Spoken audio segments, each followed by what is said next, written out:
Welcome back to the channel, guys. It's Meg, and in today's video we are going to be doing something really freaking exciting. I don't know why and where I decided, or when I decided to think this was a good idea, but anyway, we're doing it.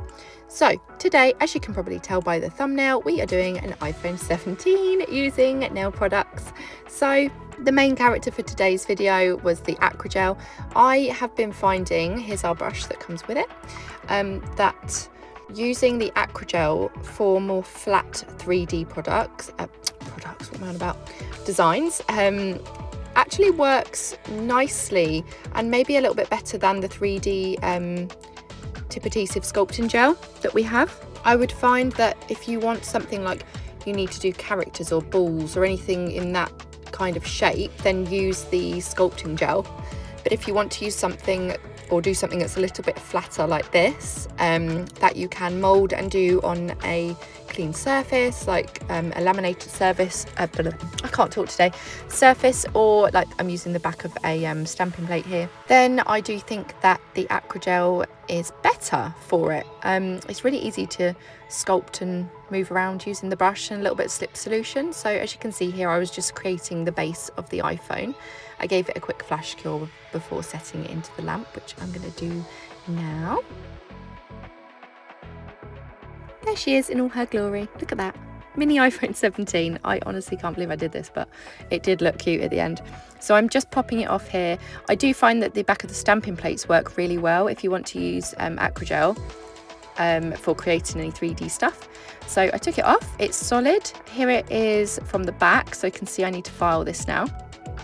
So I'm going in with one of our 120 grit files, and I'm going to just now be perfecting the shape. You can tell that the AcryGel here, you can see it dries completely solid, whereas our 3D tip adhesive gel does tend to dry a little bit softer. It's still got a little bit of movement to it. So yeah, if you want something that's dead like solid, then this the AcryGel is obviously the best product to use for it. So I'm just making sure that the iPhone is the correct shape and nice and smooth. I honestly think that's crazy that I just made that using AcryGel. But it's really impressive, isn't it, that we've come to a point now with nails where we can use this squeezy substance from a bottle and create that. That's wild to me. So anyway, moving on, to create your iPhone, you now want to create the little top bit, where the camera sits. So I'm just making sure that it fits the phone and I don't make it too big.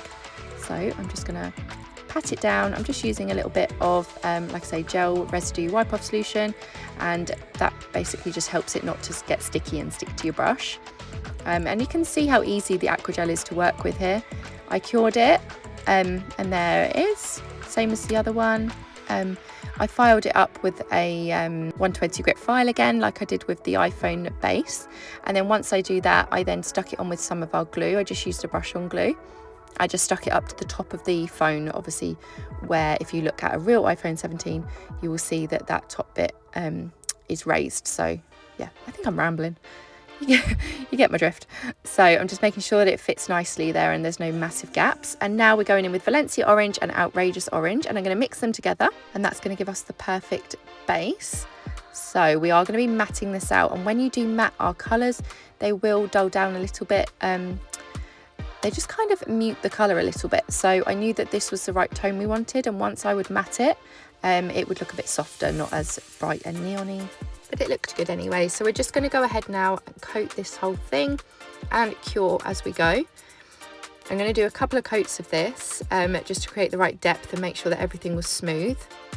And then what I did after that is just go in with a layer of Valencia Orange on its own, because when I was doing this, I suddenly realised that the base of the iPhone 17, the orange one, is slightly darker, and then the back pad of it, and then where the camera sits, is a little bit lighter. So I just went in, like you can see here, obviously Valencia Orange is one of our jelly shades, so it's not got a full coverage. So it went over really well. And then I used Tangerine Twist here. And what you want to do is create the pad at the back. And I'm just getting a rough idea. As you can see, I'm just making sure that all my sizes are right and that I don't do anything wrong. I was going off of a picture here just of the iPhone so I can see the back of it. So I'm just going to go ahead and create a rectangle here at the back, using Tangerine Twist, and then I'll be back in a second with the next step.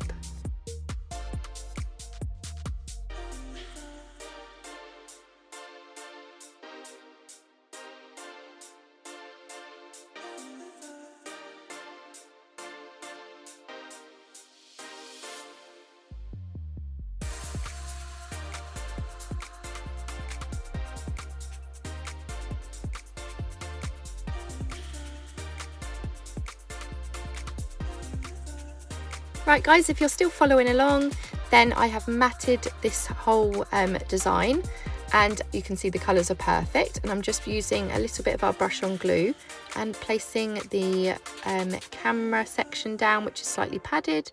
So I'm just popping that down now, making sure it's completely and utterly stuck. I did leave it for a few minutes just to make sure it was completely dry because I didn't want it to move. And then I just took Valencia Orange again, which is such a beautiful colour. You definitely need to get this in your basket. So pretty. Definitely going to be good for summer. So I just popped 2 layers of that on, and then I'm going to matte it again now. Now I'm using one of our crystal palettes, number 5, and I'm just using these small gold beads here. I suppose beads, crystals, I'm not sure what you'd call them. Studs, I guess.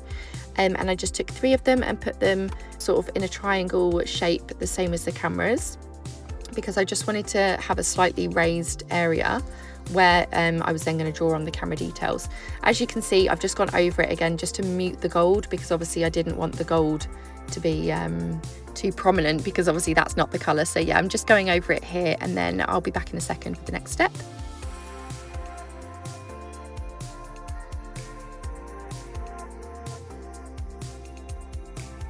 Fabulous. So I've now matted it, and I'm going to take Snow White and Serious Black, and this is going to be for the camera details, which is why I think you need to have that slight raised base, because I'm going to be drawing over it, and I feel like that then gives the realistic like camera sections where the lenses are. So I'm just doing a small dot of black here on, I believe, all 3, and then once I've done that, we will flash cure those, and also then pop a little black dot on the right hand side at the bottom of this section of the phone. It looks so good already, doesn't it? Here's a little black dot there. I was so excited at this point because it genuinely does look like an iPhone. I was thinking this, you know, I set these challenges for myself, and I'm like, will I pull it off? And sometimes, guys, like behind the scenes, there's been so many times where I've started a design, I've spent like 2 hours on it, and I've had to literally put it in the bin because it just didn't work. Like, there's so many things that I try and don't work. So when something does work and it goes right, I'm really proud of it.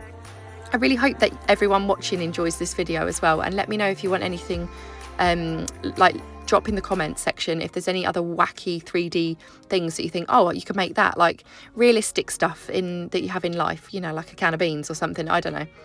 But yeah, so just let me know in the comments. So what I did was I went in with Tangerine Twist again and did the little apple sign on the back, and then I took my drill, which it just has a little bit on it that basically you can like pierce nails with, like have nail piercings and stuff. And I just wanted to create the little indents just for myself, I suppose. You can't even see it really, but it just made it look a little bit more realistic at the bottom, that you've got your little charging plug point and then your speakers and stuff like that on the side.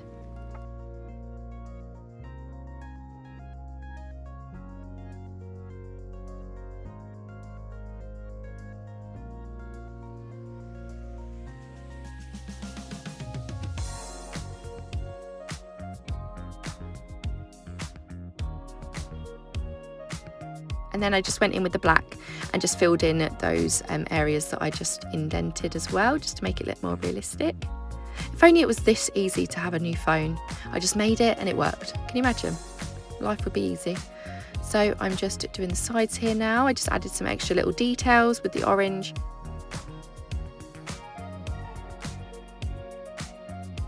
And I am just basically raising a couple of those areas for the buttons, because obviously, you know, we're keeping it super realistic, and I do find that adding those just made it look that little bit more real, so it looks like it's got the buttons on there. But that's basically it, guys. Finished. How freaking amazing is that? And that is using all Naio Nails products. This was done literally using all of our stuff, so yeah, give it a go. If you do try it out, obviously drop your picture in the comments. Make sure to give the video a thumbs up if you liked it, and let me know in the comment section what you'd like to see next. I love to read the comments. But yeah, thank you for watching, and I'll see you guys in the next one. Bye.